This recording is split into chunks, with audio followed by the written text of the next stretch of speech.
मैं बताना चाहूँगा एग्ज़ाम के दिन का, वो भी स्पेसिफिकली जेई एडवांस का। तो जेई एडवांस का एग्ज़ाम के दिन क्या हुआ था सर कि हम लोग फर्स्ट हाफ का तो एग्ज़ाम्स जो है अच्छा हुआ। उसके बाद सेकेंड हाफ में जब हम लोग एक्चुअली वहाँ पास में ही हमने एक पार्किंग लॉट था, वहाँ पर अरेंजमेंट किया था क्योंकि बीच में 2 घंटे का गैप हो जाता है। It was really hot day, तो हमने वहीं अरेंजमेंट किया था। जिसका पवई में था सेंटर? नहीं, इसका सेंटर था कांदिवली। हाँ, कांदिवली जो आपका ठाकुर कॉलेज जो है उसमें अरेंजमेंट वहाँ एग्ज़ाम्स था। तो जब हम सेकेंड हाफ में जब एग्ज़ाम से आई थिंक 1:30 पर हम लोग जब निकल रहे थे क्योंकि 2:30 से पेपर था, तो जैसे ही हम आधे रास्ते पे पहुँचे तो जिस कार से हम मतलब इट वॉज माई कार वाली स्टॉप, गाड़ी बंद हो गई। तो अभी भी एज यूजुअल थोड़ा सा हमारे अक्षर थोड़ा घबरा जाते तो घबरा गए। तो घबरा क्या किया जाए, चांस की बात है कि वहाँ से अब वहाँ पास में ऑटो था, ऑटो मिल गया। अब ऑटो से जब हम जा रहे थे तो ऑटो एक ऐसा वहाँ पर एक ऊपर नीचे को रास्ता था, वो auto was about to turn. अरे बाप, मतलब टपल। गिर गई ऑलमोस्ट, वो ऑटो गिर ही गया था। लेकिन वो चांस की बात है कि जो ऑटो वाला था उसने पैर लगा के उस ऑटो को रोक लिया। और आप लोग अंदर बैठे हो? हम लोग सब लोग अंदर बैठे हुए थे। नहीं तो उस दिन भी अच्छी खासी जो है एक इंसिडेंट हो जाता, भगवान जाने उस एग्जाम के लिए पता नहीं दे पाता ये।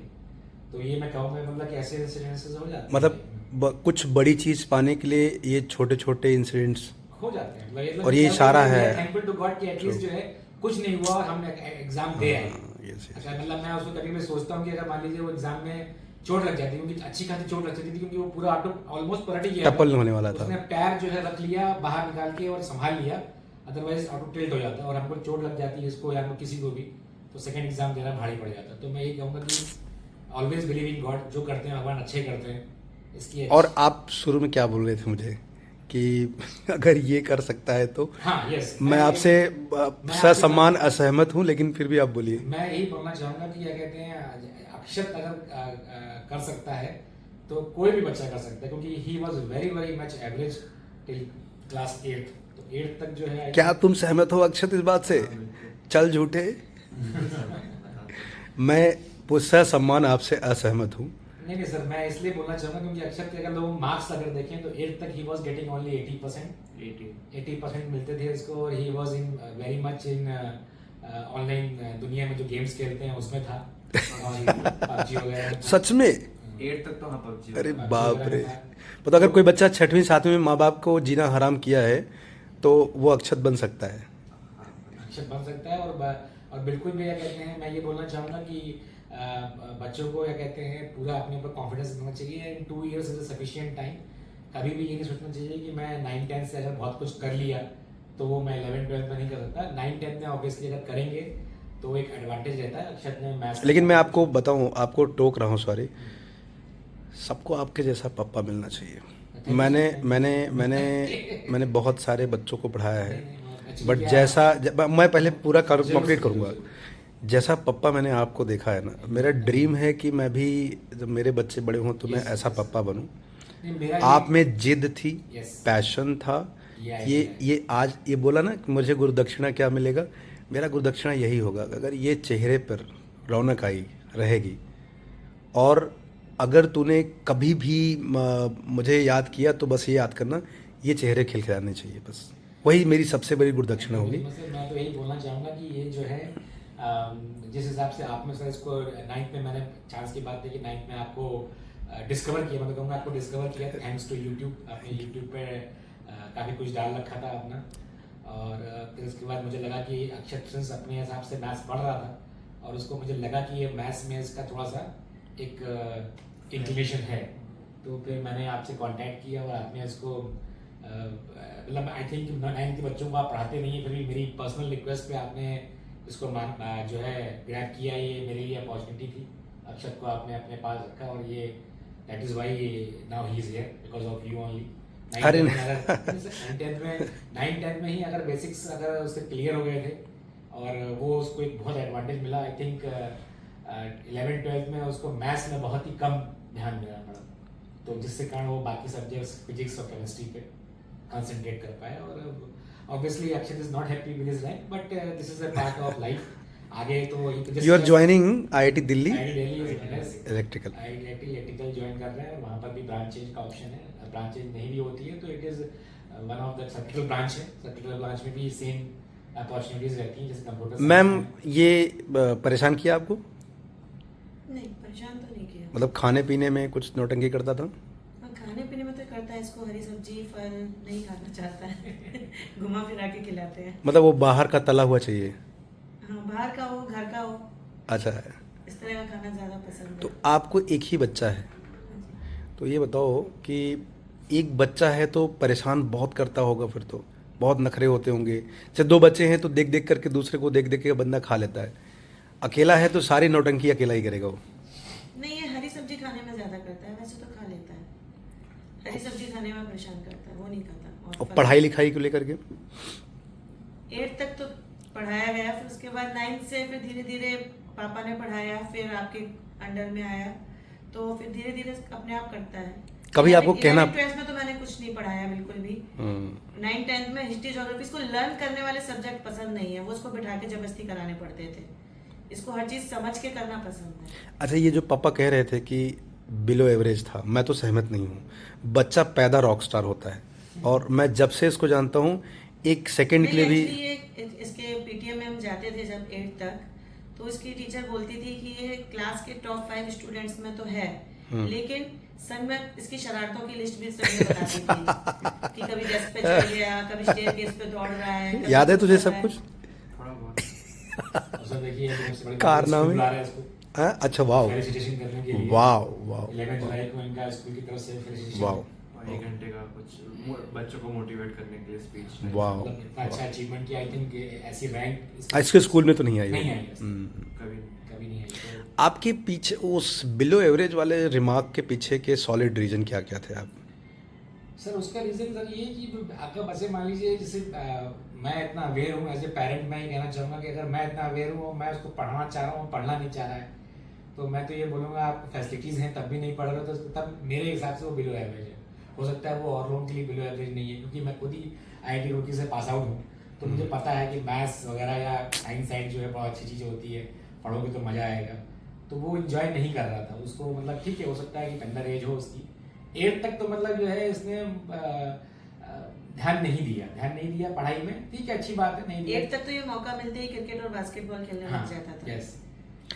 लेकिन एक बात बताऊं, जिस तरीके से आप इसके पीछे थे 9 से लेकर के, उसके पहले भी मैम ने बताया, मतलब सीरियसली आज के बिजी दुनिया में पेरेंट्स इतना ध्यान नहीं देते हैं जितना आप देते हैं। मैंने एक टफ पेरेंट भी देखा था, एक मोम जैसा हृदय वाला पापा भी देखा था। यस सर, मैं तो जब भी समस्या है मैं तो ये बोलूँगा सर कि मोरल बूस्ट करने के लिए, जब भी इसकी मेंस में जो रैंक जो इसकी एक्सपेक्टेड थी 1300 रैंक आई, जबकि ही वाज एक्सपेक्टिंग 100% मैथ्स में भी तो था। हाँ मैथ्स में 100% आई था, लेकिन जो इसको एक्सपेक्टेड था तो ये बहुत दुखी था, मतलब अबाउट टू क्राई। तो मैंने कहा मेरे साथ तो मतलब जो है उतना एक्सप्रेस नहीं कर पाया, तो मैंने आपको फ़ोन लगाया और आपने इससे बात करी, उसको मोरल बूस्ट किया। अब देखा जाए तो अगर मैं रैंक वाइज कंपेयर करूँ तो उसमें 1300 रैंक थी, इसमें 500 रैंक है, तो ऑलमोस्ट आधी हो गई अगर मैथ्स के हिसाब से देखा जाए। तो मैं कहूँगा इम्प्रूवमेंट है। इवन मैथ्स में तेरा एडवांस में कितना है लड़के? 95 आउट ऑफ 120। और फिजिक्स केमिस्ट्री में 80 81? एक में 80, एक में 81। ओके, तो ये मुझे याद है कि मेंस के एक दिन पहले तुम कुछ भयंकर डांट खाए थे पापा से। फर्स्ट मेंस से पहले क्या कहानी थी, सुनो। तुमको डांटा उन्होंने और उसके बाद मेरे को भी फ़ोन किया कि सर मैंने कांड कर दिया है, अब आप संभाल लो। फर्स्ट मेंस से पहले बेसिकली 2 फॉर्म जैसे सब लोग लेके आते हैं कि प्रिकॉशनरी की कुछ खराब हो जाए। करेक्ट। तो मैंने पहले में भरने में कुछ गलती कर दी थी, सेकंड में भी मेरे से भरने में गलती हो गई थी। अच्छा। तो थोड़ी डांट पड़ी थी कि हम लोग कभी जैसे एक्चुअली इसमें थोड़ा रात का समय भी हो गया था। हाँ। तो नया नहीं आ पाता, जब 8 ही हो जाता तो फिर वापस जाके Correct. पर ले आए थे। बट अगर थोड़ा और लेट हो जाता तो फिर नहीं मिल पाता, तो फिर इतनी प्रॉब्लम हो सकती थी कि ये एडमिट कार्ड ही नहीं होता, तो फिर कैसे हो पाता फाइनल मेंस में। फिर लेकिन फिर एक बार फिर जब 2 और लेके आए तो तीसरे में भी गलती हो गई थी मुझसे। फिर तो उसमें थोड़ा पड़ा था, बट फिर फाइनली 4th वाला अच्छे से भर के तुमको डांटा है और मेरे पास फ़ोन किया कि सर मेरे से ये हो गया है और आप जहाँ देख लो, ये क्या लापरवाही है। हमने कहा अभी नहीं डांटना है, बस रुक जाइए। बट दिस इज हाउ, इतना प्यार, तू अकेला रॉक स्टार है ना घर में, सोचना उनको उनको उनको सारे हथियार तुम पे ही आजमाने हैं। पॉइंट ऑफ अट्रैक्शन हमारे। हाँ, तुम दुनिया हो, मतलब तुम्हें दुनिया दिखती है, और तुमने ये साबित भी किया है कि मतलब इतना सुंदर पेरेंट और बच्चे का रिलेशन मैंने लाइफ में नहीं देखा है सच में। प्यार, संस्कार, पढ़ाई सब एक साथ नदी की तरह बही है, और 4 साल मैं देखा हूँ जहाँ तुम पहुँचे हो गुरु, उसमें तुम्हारी मेहनत के अलावा सबसे बड़ा योगदान तुम्हारे पापा का और मम्मी का है। पापा का स्पेशली बिकॉज मैं उनसे रेगुलरली टच में था। मैं तो सर थैंकफुल हूँ कि सर आपने रेगुलरली इसको जो है मेंटर किया सर, और सबसे बड़ा थैंकफुल मैं ये हूँ कि आपने 9th में क्या कहते हैं इसको संभाला। नहीं तो 9th में क्या कहते हैं वो he was again on PUBG, और इसके जो कजिन्स हैं उनके साथ मिलके 4 घंटे की कोरोना का समय था, कम्प्लीटली फ्री 4 घंटे 5 घंटे रेगुलरली जो है ये पबजी खेलता था। तो यही मैं बार बार बोल रहा हूँ कि एवरेज बच्चा है। मैं तुम्हारे मुझे सुनना चाहता हूँ कि पेरेंट्स का क्या रोल होता है अक्षत पढ़ाई में? पेरेंट्स का तो ऑब्वियसली ऐसे हर चीज़ में कोई भी दिक्कत हो तो तुरंत पूरी हो रही थी। ऐसा कोई कभी कुछ ऐसा नहीं हुआ तो तैयारी के दौरान कि कोई चीज़ मुझे चाहिए और मुझे ना मिली हो, या कोई चीज़ में दिक्कत हो रही है तो उसमें सपोर्ट ना मिला हो। कभी नंबर कम आ गए तो आपसे या पापा से बात कर ली, मम्मी से भी कोई अगर कोई भी चीज़ की कोई दूसरे चीज़ की दिक्कत है, या कोई चोट लग गई है या कुछ भी है, या कोई खाने पीने का कुछ मन कर रहा है तो मम्मी तुरंत बना देते थे। तो फिर उसमें मतलब मम्मी को एक चीज़ है कि अच्छा खाना खाएंगे तो मेरे मान से कि अच्छा खाना खाओगे तो दिमाग अच्छे से काम करेगा।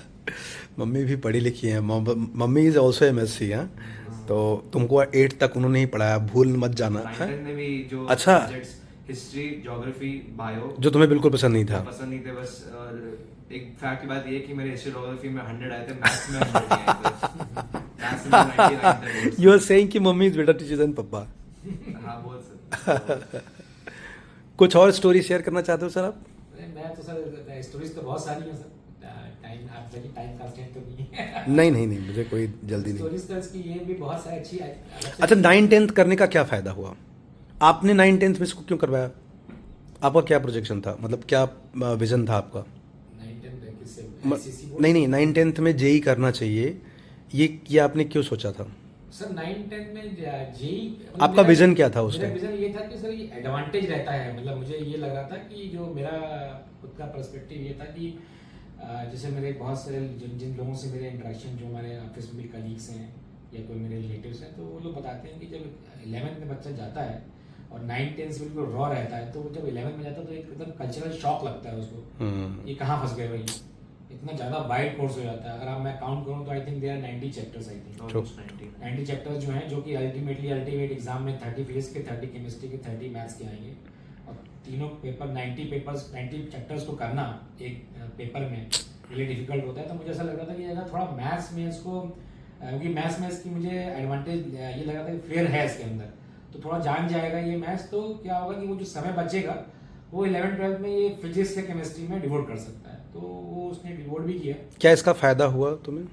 हाँ बिल्कुल, जैसे मैंने स्पेशली अगर 11th की बात की जाए तो मैथ्स थियोरेटिकली तो कुछ पढ़ने की ज़्यादा ज़रूरत थी नहीं, क्योंकि थ्योरी वाइज तो क्लियर था, और प्रैक्टिस भी जितनी करनी चाहिए एक आइडियल स्टूडेंट को 11th में उतनी मैंने नहीं करी, बिकॉज थोड़ा मेरे से पहले था तो मेरे को लगता था कि और है, और कोचिंग के टेस्ट में भी except for 1-2 tough questions almost सब हो जाता था, तो थोड़ा फिजिक्स केमिस्ट्री पे ज़्यादा फोकस कर पाए। बट फिर अगेन 12th में रिलेटिवली था, बट वही ओवरऑल अगर देखा जाए तो एक एडवांटेज तो आप सिर्फ मैथ्स का ही नहीं, कोई और सब्जेक्ट भी, अगर कोई केमिस्ट्री तो रेकमेंड नहीं कर, हाँ वो बोर हो जाएगा जबरदस्ती कि इतना साल लर्निंग करने के उसको इंटरेस्ट ही नहीं आएगा। फिजिक्स या केमिस्ट्री या दोनों में ही थोड़ा अगर कोई कर ले, फिजिक्स या मैथ्स या दोनों ही थोड़ा कर ले पहले से, तो फिर वो एडवांटेज। तुम्हारा फिजिक्स को लेकर कुछ तो पापा बता रहे थे, फिजिक्स तुम्हारा कुछ गुरु? हाँ उतना कभी, जैसे स्पेशली अगर मैकेनिक्स में रोटेशनल मैकेनिक्स और फ्लूइड्स, सरफेस टेंशन, इस टाइप के चैप्टर्स, और थोड़ा वेव्स वाले सेक्शन में मेरे को थोड़ा प्रॉब्लम था, मतलब मेरे को कई बार कैच नहीं मिलता था, ऐसा लगता था कि मतलब क्वेश्चन पढ़ूँ तो जो फर्स्ट इंस्टिंक्ट होता है फिजिक्स का क्वेश्चन में बस ये होता है, आप एक फिगर ड्रॉ करते हैं, एक बार सिचुएशन को समझने की कोशिश करते हो और एक फर्स्ट इंस्टेंट आता है एफबीडी बना के या एनर्जी से जो भी आपको करना है, एक इंस्टेंट आता है कि ऐसे करना है और फिर तुरंत सॉल्व हो जाता है। फिर उसका क्वेश्चन बस वो इंस्टेंट के बाद होती है कि अगर आपको मिल गया तो क्वेश्चन इज ओवर, उसमें कुछ होता नहीं है कैलकुलेशन या उसके बाद जो भी समझना सिचुएशन वो तो कोई भी कर सकता है, करेक्ट, नॉर्मल ब्रेन वाला भी। बट वो जो रहता है वो मुझे मिल नहीं रहा था कुछ कई चैप्टर्स में, जैसे मैंने बताया जिन चैप्टर्स के बारे में उनमें नहीं मिल रहा था, और इनमें ही एडवांस में क्वेश्चंस आते हैं काफ़ी, तो इससे थोड़ा फिर इसमें अपना रिलेटिवली वीकर कंसिडर करता हूँ। एनीथिंग हाँ, तो आप ये 9-10th का एक फ़ायदा तो तुमने ये बताया, एक फ़ायदा जो सर बता रहे थे, you got the best batch Kohinoor. Batch wise मतलब अच्छा फायदा सोचो। मिल सकता है, बिकॉज पीयर ग्रुप अच्छा रहेगा। जैसे कि आप फॉर एग्जांपल आपके कोचिंग में कोई टेस्ट हुआ, आप अच्छे बैच में हैं तो आप जब टेस्ट देंगे तो आपकी अच्छी रैंक नहीं आएगी शुरुआत में, तो आपको किक मिलेगा मिलेगा कि मेरे ही आसपास के लोग मुझसे ज़्यादा फोड़ रहे हैं, मुझसे ज़्यादा बेटर कर रहे हैं, तो उसी से फिर मोटिवेशन आता है कि या मुझे भी पढ़ लेना चाहिए, हो सकता है कि मेरे भी अच्छे हैं, अच्छा है ना, तो ऑब्वियसली खुद को भी खुशी होगी और जो पेरेंट्स हैं जो मेहनत कर रहे हैं साथ में उनका भी वो रहेगा कि हाँ। आपके बैच में AIR-2 था ना? मेंस का AIR-2 एडवांस AIR दक्षेश। तो ये सर बहुत बड़ा एडवांटेज है, हाँ, बहुत बड़ा एडवांटेज है। और इसमें मैं ये बोलना चाहूँगा कि बिकॉज ऑफ यू, मैं इसको ऑफिशियली आपको बता रहा हूँ, because of you only he got free admission, रहना, खाना, स्टे, कोचिंग। ये हमारा 9th में एक बार इसी पे बात भी हुआ था कि ये जो ऑनर है, it's not a money, it's an honour. मतलब ये मॉनेटरी पार्ट में बता रहा हूँ मैं आपको कि मॉनेटरी पार्ट ये जो है जैसे बताया कि एडवांटेज क्या है, ये भी एक एडवांटेज है कि ही वाज ऑलमोस्ट, मतलब it was nominal only 50,000 I think लगा था 2 साल का, तो इट वाज नॉमिनल। आप सोचिए कि वहाँ आपको रहना, वहाँ आप खा सकते हैं, वहाँ रह सकते हैं, करेक्ट, और बहुत अच्छे बच्चे वहाँ पर रहते हैं। और मैं आपको ये ऑफिशियली ऑन द रिकॉर्ड बोलना चाहूँगा, अक्षत ने 2 साल जो वहाँ का टॉपर था उसको हराने की कोशिश करी, वो अलग बात है, नहीं हरा, कोई बात नहीं, कई बार मैथ्स में हराया है। मैथ्स में तो सर आप, बिकॉज मैथ्स में तो मैं ये बताना चाहूँगा सर आपके थ्रू कि मैथ्स में वो इससे पूछने आता था। हाँ, 58 रैंक वाला बच्चा जो है वो अपने डाउट्स क्लियर करने इससे आता था, करेक्ट। तो बिकॉज आपके कारण बाकी क्या कहते हैं फिजिक्स केमिस्ट्री में ये उससे पूछने आता था। लेकिन ये एक एडवांटेज है कि आप भाई उस बैच में ऐसे बच्चों के साथ पढ़ रहे हो जो कि क्या कहते हैं रियली जिन्होंने बहुत अच्छा परफॉर्म किया है, और अक्षर भी ने नो डाउट बहुत अच्छा परफॉर्म किया। लेकिन अच्छा, एज ए पेरेंट आपके लिए 9-10th में ज़्यादा पेन था इसको जेई की तरफ मोड़ने के लिए, या 11-12th में ज़्यादा सतर्क होना पड़ा? सर 9th में थोड़ा सा मुझे लगा, क्योंकि फिर उसके बाद जब आपके पास आ गया तो एक पटरी पे आ गया सर। 9th में, जब 9th के एंड में आई थिंक मैं आपके पास 9th के एंड में दिसंबर महीने में आया था, तो तब तक क्या कहते हैं मैं ऐसे कोशिश करता कि थोड़ा सा करे, लेकिन ये उतना नहीं कर रहा था। डायरेक्टली ऑब्वियसली आपके पास नहीं आया था, तो मैंने इसको क्या किया था 9th में ही 10th की मैथ्स करा दी थी सर, क्योंकि डायरेक्टली आपके पास आएगा तो ऑब्वियसली आप तो इतने मतलब मैं क्या कहूँगा, मैथ्स का टीचर जो ऐसे हैं जो कि मतलब आपको नाम भी आपका सूरज है, लेकिन कहते हैं ना आपकी तारीफ करने का मतलब ये है कि मैं आपके सामने दिया दिखाना, सूरज को दिया दिखाने वाली बात हो गई। तो मैं ये बोलूँगा कि 9th में जब इसने क्या किया कि 9th में मैथ्स में 9th का कोर्स कर लिया, साथ ही साथ मैंने कोशिश करी मतलब अपने थ्रू 10th का कोर्स भी इसको मैथ्स ओनली मैथ्स करा दिया, तो उससे थोड़ा सा इसको ना मुझे दिखाई एक्सपोजर मिल गया, इंटरेस्ट आ रहा है।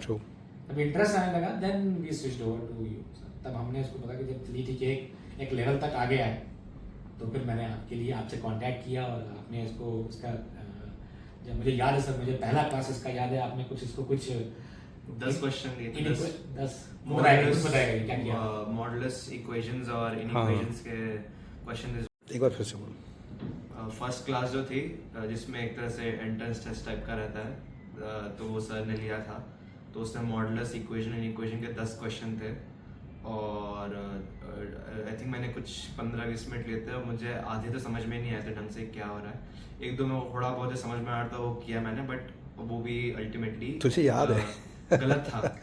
मुझे ये भी याद है कि वो क्लास के आने का रोया था। हाँ, मुझे दुख हुआ था कि एक भी नहीं हुआ क्वेश्चन, ये रोया था और मुझे ये बोला था कि आपने कहाँ भेज दिया मुझे, तो कोई तो पता नहीं क्या पढ़ा रहे हैं, मॉडल्स तो मुझे आता नहीं है, मैं तो मैथ्स इतनी अच्छी थी तो कुछ भी नहीं कर पा रहा मैं, तो मैंने उनको बताया कि पेशेंस रखो, यही तो है, यही तभी तो तुम सीखोगे, तो बिकॉज ऑफ यू ओनली फिर ये धीमे धीमे आगे, बाकी अब ये बताएंगे सर क्या। फिर उसके बाद वही फिर आपने जब पढ़ाया तो थोड़ा स्पेशली जब आपने ग्राफ पढ़ाया मेरे को, तो सबसे मेरे को मैथ्स में जैसे थोड़ा बहुत पापा ने वगैरह बताया कि इंटरेस्ट तो था ही 9th-10th की मैथ्स तो बहुत इजीली मैं कर पा रहा था, इसलिए जब वही मेरे को रोना उस दिन इसलिए आता कि 9th-10th की मैथ्स में इतनी आसानी से कर पा रहा था और 10 क्वेश्चन थे उसमें से एक भी नहीं हुआ मुझसे, तो उससे बड़ा दुख हुआ। बट फिर मेरे को शुरुआत में भी 1-2 क्लास में उतना इंटरेस्ट आ नहीं आता मैथ्स करते समय भी आपके साथ, बट जब आपने वो ग्राफ पढ़ाया, ट्रांसफॉर्मेशन ऑफ ग्राफ और डिफरेंट फंक्शन से ग्राफ और ग्राफिकल एनालिसिस किसी भी चीज़ की, वो जब कराई उससे मुझे बहुत इतना ज़्यादा मज़ा आया कि तब फिर मेरे को फिर IIT JEE मैथ्स की तरफ हो, उसके बाद फिर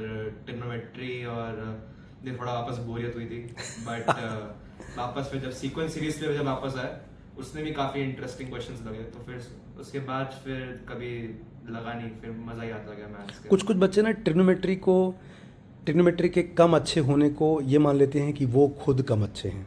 शुरुआत में ट्रिग्नोमेट्री बिकॉज मैनिपुलेशन है, और लेकिन ऐसे भी कुछ बच्चे होते हैं, मैंने देखा है कि वो लोग ट्रिग्नोमेट्री नहीं आती तो इग्नोर कर देते हैं, वो बोलते हैं कि वो पुराने प्रीवियस ईयर क्वेश्चन उठा लेते हैं और देखते हैं कि ट्रिग्नोमेट्री में तो क्वेश्चन आया नहीं, ट्रिग्नोमेट्री कंसोल कर लेते हैं हम। कभी डायरेक्ट क्वेश्चन पूछता ही नहीं है, वो इंटीग्रेशन का कोई क्वेश्चन होगा या कोई और सा क्वेश्चन, मैट्रिसेस का क्वेश्चन होगा, उसमें कहीं बीच में ये ट्रिग्नोमेट्री लग रही होगी, करेक्ट, वहां पे यूज करनी है। डायरेक्ट क्वेश्चन ट्रिग्नोमेट्री का ऑब्वियसली नहीं पूछेगा, वरना फिर IIT का वही करेगा।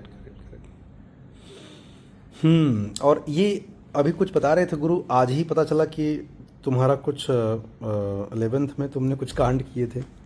अब बीच में थोड़ा सा ये बात हम दोनों के लिए, पप्पा के लिए और हमारे लिए एक विकीलीक्स है। थोड़ा बर्नआउट वाली थोड़ी सी कंडीशन आ गई थी 11th में, लास्ट के 3 मंथ्स में ही कहूँगा, बस 3 या 4 मंथ्स। तो उस समय फिर थोड़ा मैं जैसे आसपास में जो मेरे बैच में भी थोड़े बहुत थे लोग, वो थोड़ा बहुत गेम्स कर रहे थे, गेम्स ब्रेक में गेम्स खेल रहे थे, तो मैं भी को लगा कि मैं भी थोड़ा बहुत खेल लेता हूँ, बट अच्छा लगा। बस इतना था कि वो लोग वहाँ पे गेम खेल रहे थे, घर पे जाके पढ़ रहे थे, अच्छा, मैं यहाँ पर भी गेम खेल अरे रहा था, बाप रे, घर पे आके भी गेम खेल रहा था। तो इनको पता नहीं चला किसी को? नहीं, ज़्यादा नहीं पता चला। मतलब मैम आपको कभी डाउट हुआ?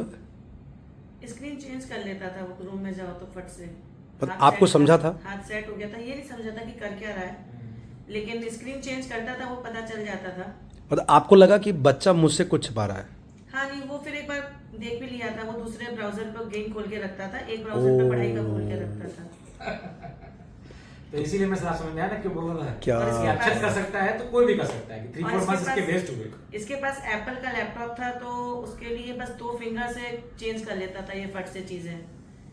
होशियार तक हाथ जाएगा तो पता चले हमें, वेरी चालाक। खुलने की आवाज से ही ये बस 2 उंगली घुमाया और चेंज कर लिया। यही मैं रिपीट करना चाहूंगा कि खुद ही जब अक्षर एक्सेप्ट कर रहा है कि उसने 3-4 मंथ्स वेस्ट कर दिए, तो 3-4 मंथ्स वेस्ट करने के बाद भी ये मतलब he is done exceptionally good, तो इसलिए मतलब कहना चाहूंगा कि बच्चा एवरेज था और उसने किया उसने, तो इसलिए सभी पेरेंट्स के लिए मैं कहना चाहूँगा कि सभी लोग क्या कहते हैं, स्पेसिफिकली मैथ्स के लिए तो मैं आपको रिकमेंड करूंगा, आपके जितने भी फ्यूचर के बच्चे आए आपके पास जरूर आए सर। मैथ्स तो सर आपका जो है, मैं क्या तारीफ करूँ, अर्षद खुद बताएगा मैथ्स के बारे में, आपके बारे में। हाँ, मैथ्स में तो मतलब थियोरेटिकली वाइज और जो भी थ्योरी अच्छे समझा देते हैं, और क्वेश्चन बैंक काफ़ी बढ़िया है, और मैथ्स में तो वही है, अगर आप जितने हायर लेवल के क्वेश्चन करते रहेंगे उतना एक्सपोजर मिलता रहेगा, आपको कुछ पता नहीं जी क्या पूछ सकता है, हर साल कुछ ना कुछ नया ही पूछता है, तो लेकिन जितने अच्छे टाइप के क्वेश्चन किए होंगे उतना फ़ायदा मिलेगा। क्वेश्चन बैंक इनफाइनाइट है, सारा आप कर नहीं सकते, बट लेकिन जो क्वालिटी आप उठा के देते हो कि ये कर लो इससे काम हो जाएगा, तो वो फायदा मिलता है। एक इंसिडेंट से मैं और बताना चाहूँगा। जी प्लीज। जैसे एक इन्होंने टेस्ट सीरीज ज्वाइन की थी फिटजी की।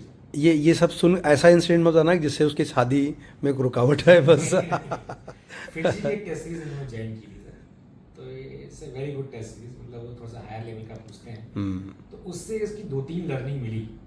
उसमें क्या हुआ था, एक पेपर ये देने गए थे, ये बताएंगे खुद ही। हाँ, मुझे याद है, खुद बताएंगे। जेईई मेंस से पहले उसमें द मॉक टेस्ट थे फिटजी के, और सीबीटी सेंटर पे था, तो मेरे को लगा कि सीबीटी जैसे हमारे जितने भी टेस्ट हो रहे थे कोचिंग वगैरह में, वो तो ऑफलाइन पेपर पे हो रहे थे, बट फाइनल सीबीटी में था, तो एक एक्सपीरियंस लेना भी था सीबीटी का, तो उसकी वजह से सीबीटी टेस्ट देने के लिए गए थे वहाँ पे। तो सीबीटी टेस्ट देने गए, और वो आई थिंक मेन से 2 हफ्ते पहले का ही था, एंड फिटजी ने जानबूझ के या कैसे भी, पेपर थोड़ा अच्छा लेवल का था, मतलब डिसेंट लेवल का, कुछ क्वेश्चन एडवांस लेवल के भी थे उस मेंस के पेपर में भी। और हुआ क्या कि शुरुआत के हाफ एन आवर के बाद कंप्यूटर्स बंद हो गए, वहाँ पे कुछ प्रॉब्लम टेक्निकल ग्लिच आ गया था सिस्टम के अंदर, और आई थिंक कुछ 1 घंटे बाद रिज्यूम हुआ था, और उससे मैं काफ़ी ज़्यादा परेशान हो गया था क्योंकि ये रिलेटिवली हमें थोड़ा AC का भी उतना अच्छा नहीं था, तो थोड़ी गर्मी थी और थोड़ा वैसे भी था, मैं इन जनरल बहुत ज़्यादा परेशान हो गया था कि ये क्या हो गया है, ये तो ऐसा हो गया वैसा हो, और ऊपर से एक्चुअली मैं उस समय एक मैथ से क्वेश्चन में अटका हुआ था, मैं शुरुआत मेन से मैथ से करता था, तो मैथ से क्वेश्चन में अटका हुआ था, अच्छा क्वेश्चन था वो, तो ये भी था कि यार मैं सिर्फ मैथ से क्वेश्चन नहीं बन रहा मेन से पेपर में, और आगे फिर मैं क्या करूँगा कि अगर मैथ्स का ही नहीं बन रहा तो फिर क्या होने वाला है, और ऊपर से ये वो भी बंद हो गया, मेरे को लगा कहीं टाइमर वाइमर में कुछ इशू हो गया है, मतलब बहुत सारे हज़ारों सवाल मन के अंदर आ गए, और इतना ज़्यादा डिस्ट्रैक्ट हो गया पेपर के बीच में ही कि मेरा पेपर बहुत ख़राब हो गया। मेरा फर्स्ट टाइम लाइफ में, फर्स्ट एंड लास्ट टाइम ही मेरे मार्क्स 200 से कम गया था, मेरे को कुछ मेन्स में उस पेपर में 160 मार्क्स या 170 मार्क्स ऐसे कुछ मार्क्स आए थे उस पेपर में मेरे फिट जी के पेपर में। बट उससे ये लर्निंग था कि इस टाइप का सिचुएशन कोई फाइनल एग्जाम में आ जाए कि एक क्वेश्चन ना बने या अगर कोई टेक्निकल ग्लिच आ जाए, तो ये कि टाइमर वहीं से स्टार्ट होगा, प्रॉपर सबको टाइम दिया जाएगा और आपको पैनिक नहीं करना है उस सिचुएशन में। तो ये बहुत बड़ी लर्निंग थी उस पेपर की, भले नंबर कम आए और क्वेश्चंस भी ऑब्वियसली फिट जी पेपर में यूजुअली अगर आप लोगों के नंबर कम आए तो डिमोटिवेट होने की जरूरत नहीं है, रिलेटिवली वो लोग एक लेवल हायर का पेपर, चाहे वो मेंस का होगा तो मेंस से भी 1-2 लेवल हायर होगा, और एडवांस का पेपर होगा तो एडवांस से भी 1-2 लेवल हायर पेपर ही बनाते हैं उन लोग, ताकि अगर आप हायर कर लोगे तो लोअर करने में कोई दिक्कत नहीं होगी। करेक्ट। और ऐसे भी क्वेश्चन होते हैं फिट जी में कई जो एक डायरेक्शनल क्वेश्चन होते हैं, हाँ, मतलब अगर आपने उससे नहीं सोचा जिस तरह से उन्होंने बनाया है, अगर वो आपने उसी तरह से सोचा तो ही वो क्वेश्चन बनेगा, अगर उस तरह से नहीं सोचा तो फिर कुछ नहीं हो पाएगा। तो वो तरीके से सोचने के लिए ही वो इंड्यूस करने के लिए वो उस टाइप के क्वेश्चन देते हैं जो हेल्पफुल भी होते हैं। करेक्ट। सर एक कंट्रीब्यूशन जो मैं बताना चाहूँगा, जैसे मेरे बारे में तो बहुत तारीफ आपने कर दी, मेरे जैसे पापा होना चाहिए, ये ठीक है, अच्छी बात, thank you, but main contribution इनकी मम्मी का था। मैं एक कंट्रीब्यूशन जरूर बताना चाहूँगा कि आप समझ लीजिए एक्चुअली क्या किए, इनका एक रेजिडेंशियल प्रोग्राम था, और लेकिन इनको मैंने रेजिडेंशियल प्रोग्राम में भेजा नहीं, लास्ट 6 मंथ भेजा था, तो 1.5 साल तक लगातार इनकी मम्मी इनको खाना देने गई, अच्छा, लंच देने गई। अच्छा, ये वहाँ रेगुलर जाती थी? आप समझ लीजिए जाना 3-4 किलोमीटर जाना। अरे अंधेरी में 3-4 मतलब इसने दुबई पहुँच जाए आदमी। आप समझ लीजिए क्या कहते हैं, डेली जाना रेगुलरली, ये मतलब जो है it's a team work. Team work तो है, मतलब जैसे इन्होंने खुद ही बोला कि खाना का शौक है, तो हमने ये कहा चलो खाने का शौक है तो चलो घर खाना खाया जाए। करेक्ट। तो जो ये है कि मैं बता रहा हूँ, हमारी तो बहुत तारीफ हो गई, बट अल्टीमेटली जो इनकी मम्मी चुपचाप बैठी थी, हमने कहा चलो एटलीस्ट उनका जो मैं कह सकता हूँ कि उनका भी कंट्रीब्यूशन जो है, नहीं, माँ ने तो फाउंडेशन दिया ना, 8th तक तो वही टीचर थी, और 9th-10th में भाई ने बताया कि मैथ्स में टॉप 100 नहीं आया था, 100 आउट ऑफ, हाँ, बट जो मम्मी ने पढ़ाया था उन सब में फुल आया था। यहाँ से इशारा ये पता समझ में आ गया कि अगर लड़का शादी करना चाहेगा तो सबसे पहले मम्मी ही मिले। सही बात है, ये आपको कंट्रीब्यूट होता है कि 1.5 साल बिल्कुल बिल्कुल बिल्कुल, आई कैन क्या अंडरस्टैंड। कहते हैं, और मैं कुछ हीरो पर्दे के पीछे रहते हैं। तो एक सर मैं आपके जो आगे जो फ्यूचर के जो बच्चों के लिए जरूर कहना चाहूँगा, ये एक ऐसी पढ़ाई है, इसमें आप ये मत समझिए कि एक ही दिन में हो जाएगा, 2 साल तक समझ लीजिए विदाउट गैप 7 डेज आपको डेली पढ़ना है और रेगुलर पढ़ना है। ये नहीं कि आपको एक दिन 10 घंटे पढ़ना है, 4 घंटे 5 घंटे भी पढ़ लो, आई थिंक इसके बारे में अच्छी ज़्यादा बताएगा, बस इतना बता सकता हूं, लेकिन मुझे गैप नहीं होना चाहिए। 4 साल पुराना आपका सपना जो देखा था, यस सर, पूरा हो गया, वो पूरा हो गया, Yes, और हम लोग आई थिंक 4 साल बाद ही मिल भी रहे। यस, हम लोग आई थिंक मैं आप उस समय कोरोना के समय आए थे, हाँ, बस वही मुलाकात थी, बस उसके बाद आप मुलाकात हुई है, और सर अभी मुलाकात हुई है। और मैं आपका आई थिंक मैंने लगातार आपको बीच में बहुत डिस्टर्ब किया है। डिस्टर्ब नहीं, it's a team work, its team work. Team work है सर, आपने तो सब लोग मैथ्स में सर इसको जो आपने रॉक स्टार बनाया है, नहीं सर, वो जेनेटिक है, वो सभी गुप्ता लोग स्मार्ट होते हैं, और आप खुद IIT से हैं, तो उसका असर बच्चे में तो दिखेगा। मैम का सोचो ना, इतने क्वालिफाइड पेरेंट्स के बच्चे ऐसे ही होते हैं। तो मैं तो कोशिश करूँगा कि ये भी मैं चाहूँगा कि सर आप अगले 4 साल के हमेशा से कांटेक्ट में रहें सर। मैं रहूँ, मेरा तो चाहेंगे कि सर जब भी इसकी शादी हो तो आप जरूर गाइड करेंगे सर आपको। Thank you so much sir, thank you. Thank you.